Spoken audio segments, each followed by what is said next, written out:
Bienvenue sur Vivre Aligné by Stéphanie. Je suis Stéphanie Morgan, coach de vie et en gestion de carrière, entrepreneur et créatrice de contenu passionnée par le bien-être et le développement personnel. Depuis plus de 15 ans, j'accompagne des salariés et des entrepreneurs à travers mes outils et mes découvertes autour de la santé mentale, de l'équilibre entre vie professionnelle et personnelle et des bienfaits d'un alignement entre valeurs et savoir-être. Vivre Aligné by Stéphanie, c'est une approche globale du bien-être, à la fois physique et mental. Dans ce podcast, je vous propose une bonne dose d'inspiration, des astuces pratiques et des stratégies simples et concrètes que j'utilise moi-même au quotidien pour construire une vie intentionnelle, riche et épanouissante, mais aussi productive et créative. Alors, si vous cherchez un espace pour grandir, avancer avec plus de clarté et retrouver votre alignement, vous êtes au bon endroit. Bienvenue et c'est parti pour l'épisode du jour.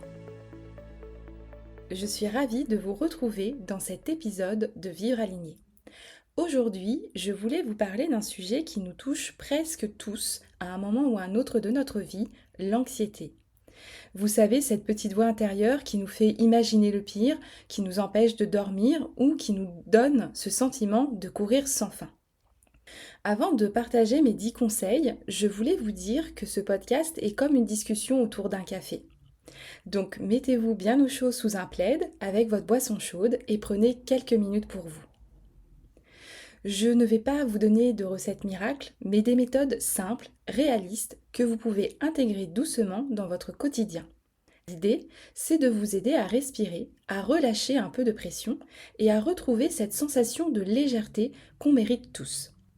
Alors prenez une grande respiration et commençons.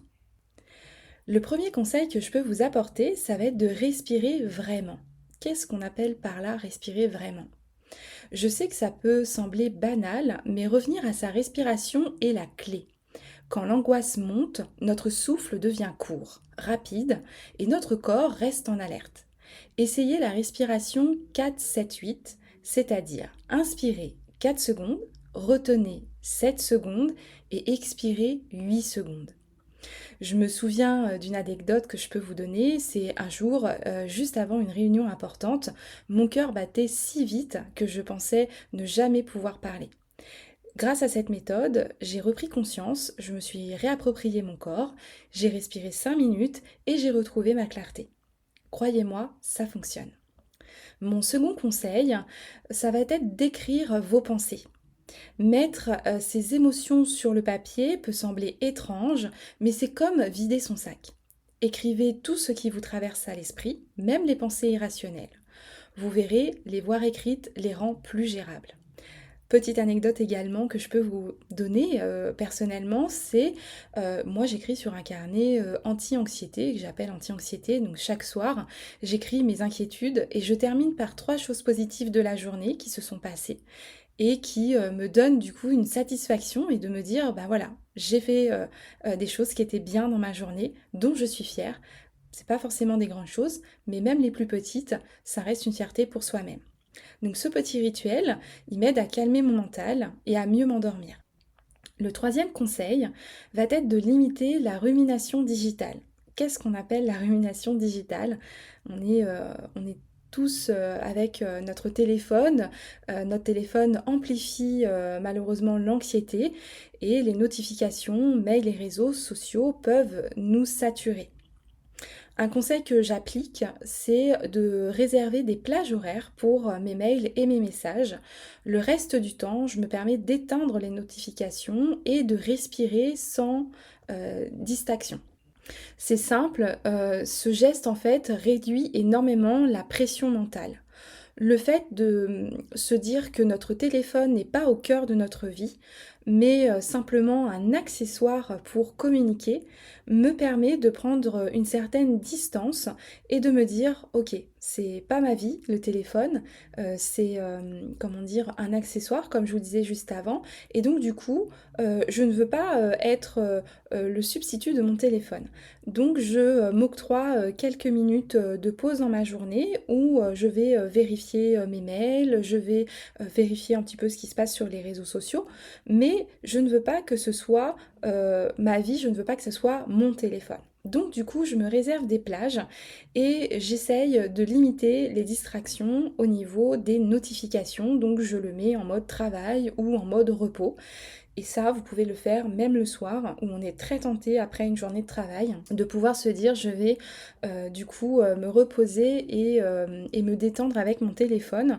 Alors oui, c'est une forme de détente, mais malgré tout, ça amplifie notre anxiété inconsciemment, puisque voilà, les réseaux sociaux, on va souvent, on va dire, se retrouver dans une personne qu'on suit. Parfois, ça peut nous apporter de l'enviosité, ça peut nous apporter une sensation de ne pas réussir sa vie, de frustration, parce qu'on n'a pas les mêmes choses et on les voudrait. Et donc du coup, on finit sur une note le soir qui, au final, nous fait cette rumination du coup mentale et digitale. Alors que si vous prenez justement ce temps à vous dire que votre téléphone, vous le mettez de côté et vous le reprenez demain matin parce que c'est le réveil, parce que voilà, il sert à plein de choses, ou pour votre méditation du soir, mais que vous prenez un livre ou encore que vous prenez du coup un carnet pour écrire justement et pouvoir décharger votre mental, cela va vous aider grandement et va éviter la rumination et de rester sur un mood négatif et en tout cas anxieux. Le quatrième conseil que je peux vous donner, on en parle très souvent, c'est le mouvement, c'est bouger son corps. Bouger, même un petit peu, va changer beaucoup de choses, c'est-à-dire une simple marche de 10 minutes, quelques étirements ou une petite séance de yoga vont suffire à libérer les tensions accumulées. Moi, je me souviens un matin où je me sentais totalement submergée par l'anxiété. Je vivais une période qui n'était pas facile dans ma vie, il n'y a pas si longtemps que ça, hein, il y a 2-3 ans de ça. Et donc du coup j'avais énormément de mal. Le matin, j'avais l'impression de ma nuit d'être passée sous un rouleau compresseur, de me sentir encore complètement compressée, étouffée dans mon propre corps. Et j'ai pris un petit peu de recul et je me suis dit, mais en fait, je n'ai pas de routine où j'octroie à mon corps et à mon esprit, on va dire, ce moment de off qui va faire que ma journée va se déclencher autrement. Et donc du coup, réveil au soir, préparer mon petit tapis à côté de mon lit, pas forcément avec mes affaires de sport, hein, parce que c'était simplement une petite respiration, une petite méditation de 10-15 minutes, et après des étirements. Donc vous voyez, il n'y avait pas besoin forcément d'affaires de sport, donc j'étais en pyjama hein, concrètement. Et ben ça m'a fait un bien mais tellement fou de pouvoir commencer ma journée à prendre un petit moment pour moi et laisser mon corps et mon esprit se réveiller en douceur au lieu de sauter du lit comme on fait tous. Et dès que le réveil sonne, on éteint et c'est parti, on va prendre notre douche, on va prendre le petit déjeuner, on prépare les enfants, enfin et voilà. Et on part en fait, notre corps n'a pas le temps et notre esprit n'a pas le temps d'avoir ce moment de déclenchement, de se dire je me suis couchée, j'ai eu mon moment de repos et là le réveil sonne et tout de suite voilà, le mental est là et on y va et on y va. Donc c'est très important pour vous de commencer votre matinée, qu'on ait une famille à s'occuper le matin. Je l'entends, moi-même j'ai eu des enfants en bas âge, donc c'est vrai que là je vous parle à l'heure actuelle, mes enfants sont un petit peu plus grands et du coup peuvent se débrouiller plus facilement seuls le matin. Mais c'est très important de se dire, bah, mon réveil, je vais peut-être le mettre 10 minutes avant de d'habitude. Et puis ces 10 minutes, bah, je vais prendre un petit peu de temps pour moi, pour respirer, pour me réveiller, pour faire une petite méditation de réveil ou simplement des étirements.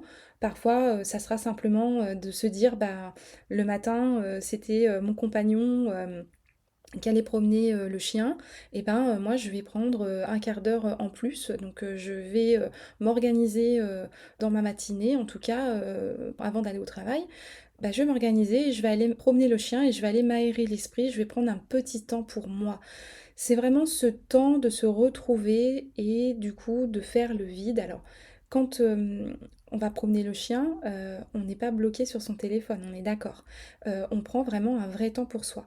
Si vous n'avez pas, d'animaux ou que, voilà, l'organisation est tout autre, et ben, le matin, si ça ne vous dit pas de, faire des étirements parce que, bah, vous n'êtes pas du matin, hein, ça arrive et en soi, il y a rien de grave. Et bien, vous pouvez, vous dire: «Bah, au lieu, de prendre mon téléphone et de scroller pendant que je déjeune, je vais prendre un livre qui me plaît. Donc ça peut être un roman qui permet de vous évader et le temps de vous réveiller. Ça peut être un livre sur le développement personnel et du coup sur plein de petites choses positives que vous pouvez mettre du coup dans votre vie. Voilà, il y a plein de choses qu'on peut mettre en place, des rituels qui ne vous prennent pas une heure, qui ne vous demandent pas de vous réveiller une heure avant et vous sentir voilà, complètement submergé et fatigué au bout de 3 jours quand vous le faites. Mais ces petites choses peuvent petit à petit vous apporter vraiment un bien supplémentaire mental. Donc moi quand je suis rentrée, mon esprit était plus clair et mon corps détendu. C'est vrai que du coup, la marche, le matin, d'aller promener mon chien et ben ça me fait, énormément de bien, parce que, bah, voilà, j'ai pris un bol d'air frais, j'ai été, un petit peu dans la nature, parce qu'à côté de chez moi, il y a un petit bois, donc ça me permet, de me ressourcer, quelques minutes avec mon loulou et de prendre du coup, en conscience, la balade avec mon loulou.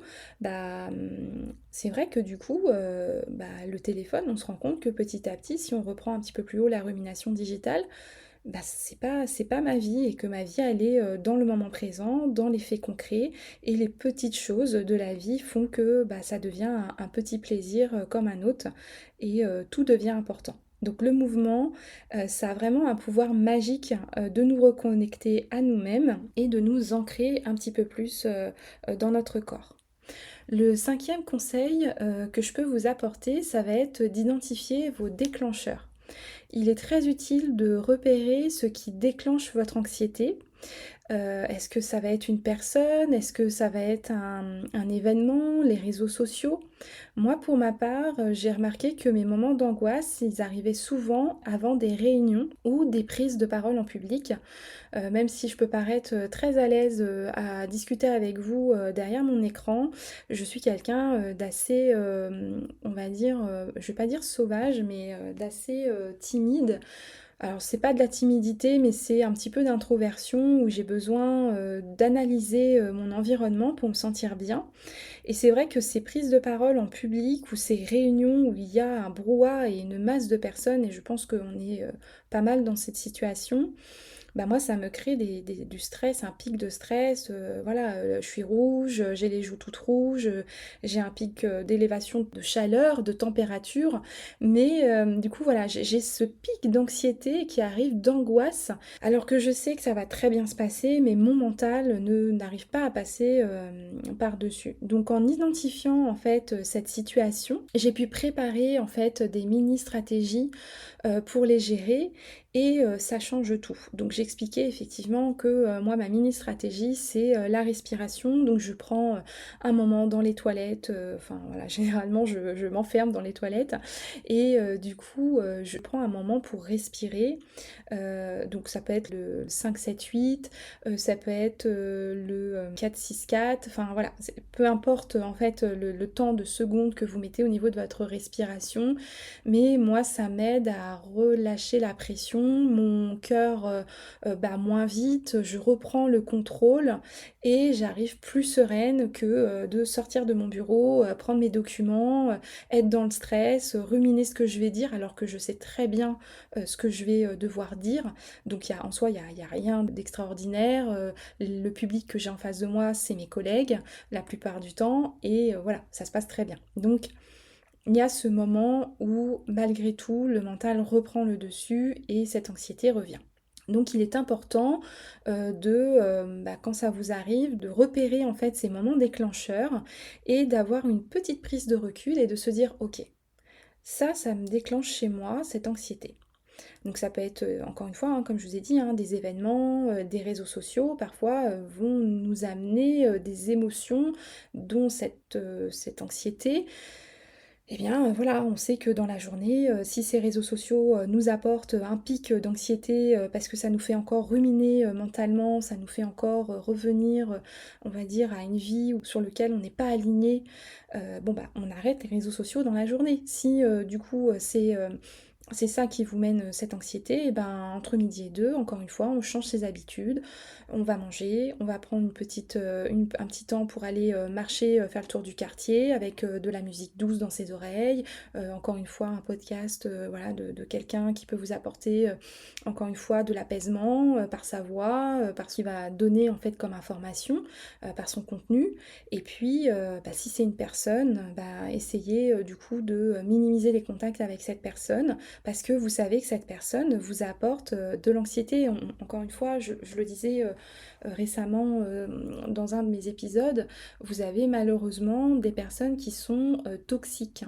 De la toxicité, ce n'est pas une mauvaise personne, mais vous avez voilà, des gens qui, malgré eux, par leur personnalité, par l'énergie qu'elles procurent, parce qu'elles sont pas bien dans leur peau également et qu'elles ont des choses à régler, vont vous apporter du coup cette anxiété parce qu'il y a des personnes qui sont plus sensibles que d'autres, il faut savoir le dire, et donc du coup on ne va pas gérer de la même manière ses émotions.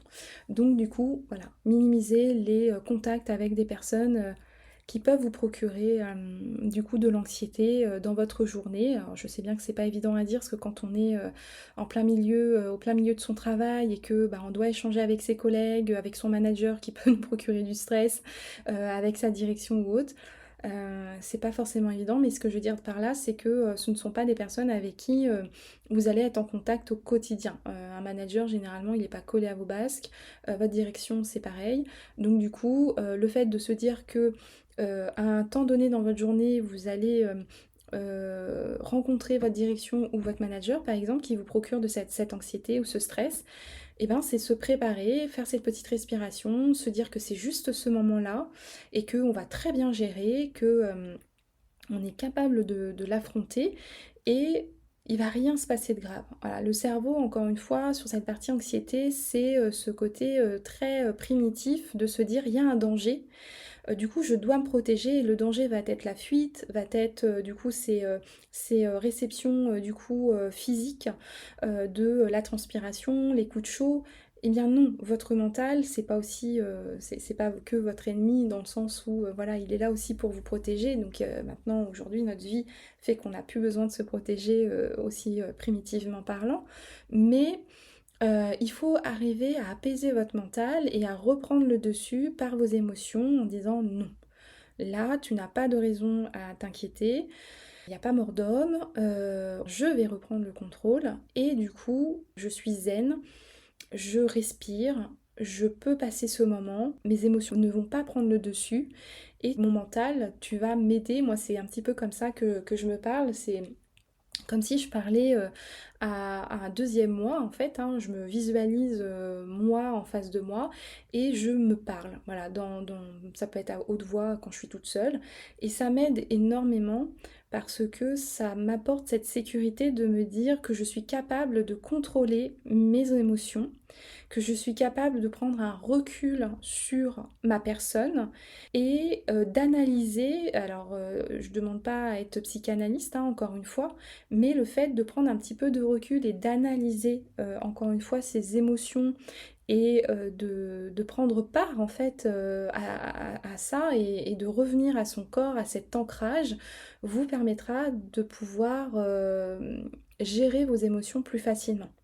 Après, effectivement, je ne suis pas psychanalyste, je ne suis pas thérapeute, donc s'il y a des choses derrière, des traumas, des choses comme ça qui sont très lourdes du passé, bon bah là, effectivement, tout seul, on n'y arrive pas, donc c'est encore autre chose, il faut aller voir un psychologue. Mais voilà, quand on est sur des petites phases d'anxiété qui s'enclenchent et qui viennent sur des moments parce qu'on a peur de ne pas contrôler, mais bien sûr que si, vous pouvez contrôler. Et donc du coup, c'est cette petite prise de recul. Et du moment que vous arrivez à repérer ces déclenchements, ça vous permettra de mieux vous préparer et de pouvoir du coup gérer plus facilement. Donc le sixième conseil que je peux vous apporter, ça va être de créer un rituel d'ancrage. Donc les rituels, ce sont de véritables points d'ancrage pour notre mental, hein, c'est ce que je vous expliquais un petit peu plus haut. Cela peut être de boire une tisane, bien chaude le soir, réconfortante, écouter de la musique douce encore une fois, ou écrire encore une fois dans votre journal. L'écriture est un déversoir, c'est vraiment, un déversoir mental, ça fait un bien fou, hein, concrètement pour le pratiquer depuis quelques années. Ça me fait énormément de bien. Alors j'ai des périodes où je vais pas du tout toucher, du coup à mon cahier parce que j'ai pas l'envie et je ressens pas le besoin, j'arrive, à gérer autrement. Donc par des méditations, du sport, voilà, aller promener mon chien encore une fois dans la nature, c'est quelque chose qui me procure énormément de bien. Et puis il y a d'autres fois où, le journaling, voilà, l'écriture, va m'aider à être plus sereine, parce que, mon mental, a 1000 pensées, veut avancer, partout à la fois et que ce n'est pas possible et donc du coup de poser des mots, et de les écrire va déverser mon mental, sur, ce cahier. Donc quand je fais ces petits gestes, je sens que mon corps il comprend. Il comprend, tout va bien, tu es en sécurité, hein. On est encore, sur, cette émotion primitive qui, du coup, nous alerte, comme il y a quelques milliers d'années où, on était un peu enfin on pouvait être des proies, on pouvait, voilà se faire tuer, mourir pour un rien et du coup c'est très primitif, hein, cette émotion donc il faut rassurer ce mental, donc par ces petits gestes-là, par ces petits rituels et de bien le ressentir dans son corps et de se dire mentalement tout va bien, tu es en sécurité. Ce sont des moments précieux de calme qui sont importants dans notre journée et, et qui passent trop rapidement. On est trop dans le mouvement, alors quand je dis dans le mouvement, c'est mental, à aller trop vite, à passer à côté de sa vie, hein, honnêtement, à être comme ça, à tête dans le guidon, on passe à côté de sa vie. Donc il est très important de prendre ce temps précieux, ces moments précieux de calme dans nos journées qui passent à une vitesse folle. Le septième conseil va être de parler à quelqu'un de confiance. Alors encore une fois, je sais bien que c'est pas forcément facile. Moi, je vous donne des conseils, donc après vous prenez celui que vous voulez.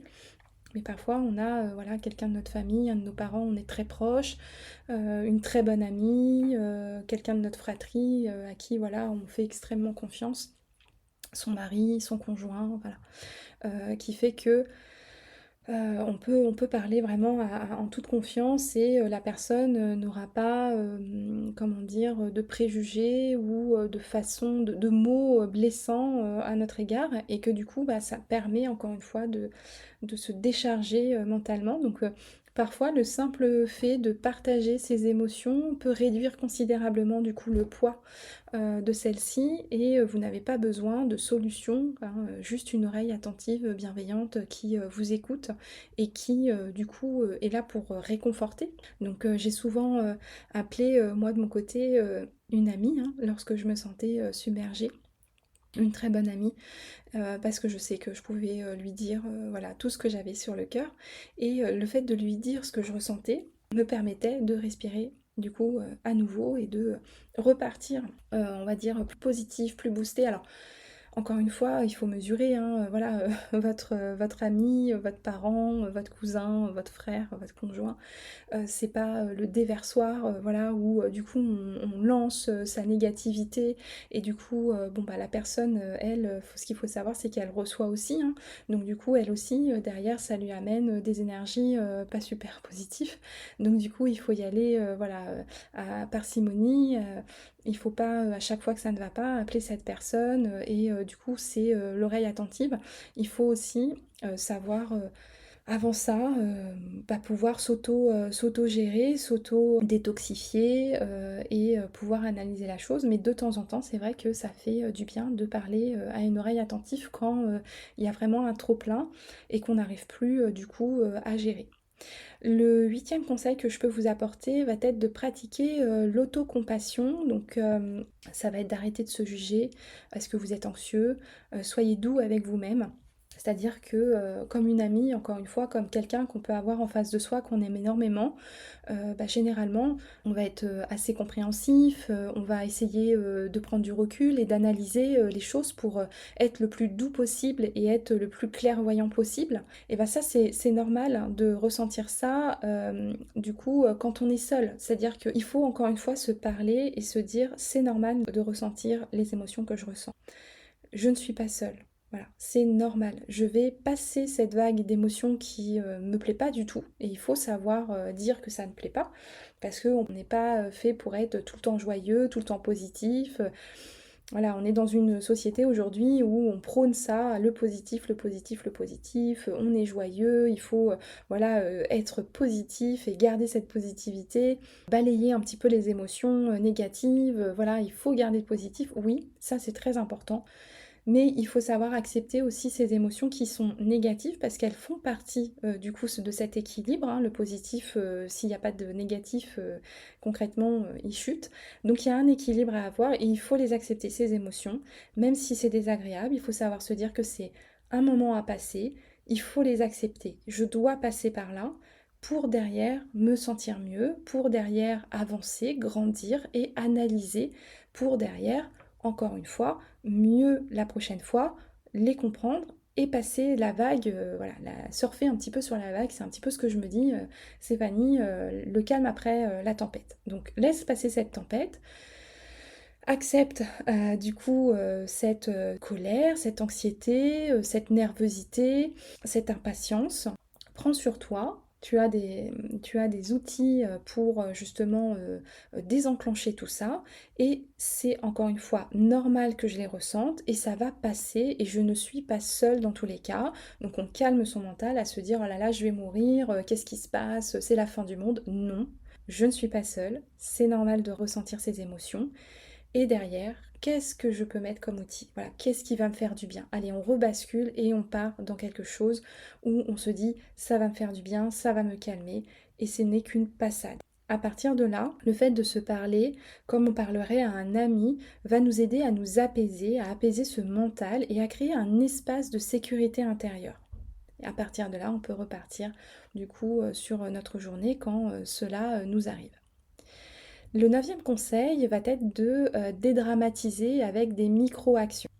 Quand une situation vous semble insurmontable, découpez-la en petites étapes. C'est-à-dire que un appel, un email, un geste simple, chaque micro-action va réduire la peur et augmenter la confiance. Moi personnellement, cette technique, elle m'a sauvée dans des périodes de stress professionnel intense. Chaque petite victoire me rappelait que je pouvais avancer pas à pas. Donc c'est-à-dire que ces micro-actions, donc quand je les découpais en fait dans ma journée et que je me disais oh là là j'ai un appel à passer, ça va être mon Dieu mais qu'est-ce que je vais dire, est-ce que je vais pas me sentir bête, est-ce que du coup ça va bien se passer, est-ce que je vais pas perdre le fil, est-ce que je vais pas voilà je vais pas perdre le fil de l'histoire de ce que je dois dire, un email, bah, comment je vais l'écrire pour pas que la personne voilà, elles le prennent mal, ou comment je vais pouvoir m'expliquer par écrit alors que du coup, voilà, c'est brouillon dans ma tête. Bah voilà, un geste simple va être de découper ses actions. Un appel, ok. Donc moi, mon appel aujourd'hui, j'ai un appel à passer. Il va être, pour moi, il va être anxiogène. Il va pas me mettre bien. Qu'est-ce que je peux mettre en place avant cet appel? Et bien avant cet appel, par exemple, encore une fois, je pense qu'on est capable tous de le faire. On n'est pas, voilà, le chrono à la main. Avant cet appel, on prend une feuille, on écrit ce qu'on veut dire. On met sur papier du coup, tous ces mots qui peuvent être brouillons dans notre tête, qui s'emballent, le fait de le mettre encore une fois par écrit va nous aider de décortiquer en fait et de découper par étapes. Donc avant un appel, moi je sais que je me prends 2-3 minutes, je prends une feuille, j'écris le pourquoi de cet appel, ce que je veux dire, et je remets en forme. Et en fait, en mettant ça, en préparant mon mental à ça, et en le dédramatisant et en le découpant en micro-actions, va me permettre du coup quand je fais cet appel d'être beaucoup plus attentive et plus sereine.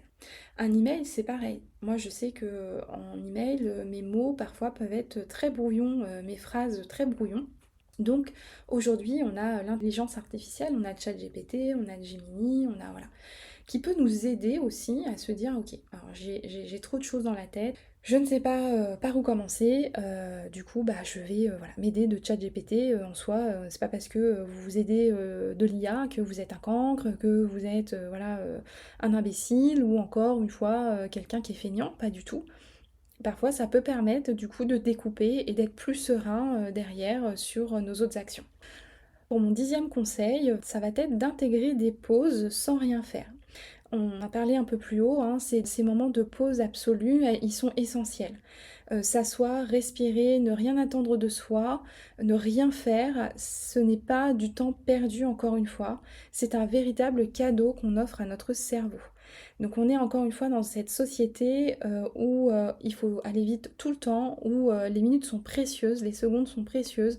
Oui, elles sont précieuses, mais elles sont aussi précieuses pour vous, pour votre bien-être à vous, parce que sachez que votre corps c'est votre vaisseau sur cette vie, et donc du coup il est important de en prendre soin le plus longtemps possible. Votre mental c'est pareil, hein, pour pas finir en burn-out, c'est important de prendre du coup ces temps de pause.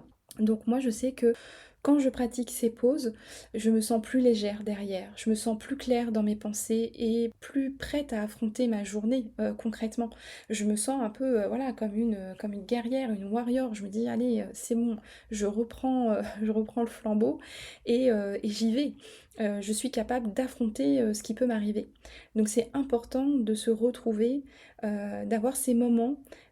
C'est souvent du coup ce qu'on néglige le plus, hein, et pourtant c'est ce qui est le plus puissant aujourd'hui pour nous aider à avancer dans notre vie. Donc la conclusion que je pourrais vous apporter parmi ces 10 conseils, c'est choisissez un seul que vous allez tester dès aujourd'hui, parce que les 10 conseils, concrètement, faire les 10, c'est juste pas possible. Il est important de prioriser et de prendre celui qui peut vous parler le plus. Observez comment il vous fait sentir, même subtilement, hein, ça peut être un tout petit regain d'énergie, mais c'est déjà le début. Et du coup, l'anxiété fait partie de notre humanité, mais elle ne doit pas prendre le contrôle sur nos vies. Donc avec douceur et constance, vous pouvez retrouver votre calme et votre énergie. Je vous remercie d'avoir partagé ce moment avec moi. Prenez soin de vous, respirez profondément et à très bientôt pour un nouvel épisode.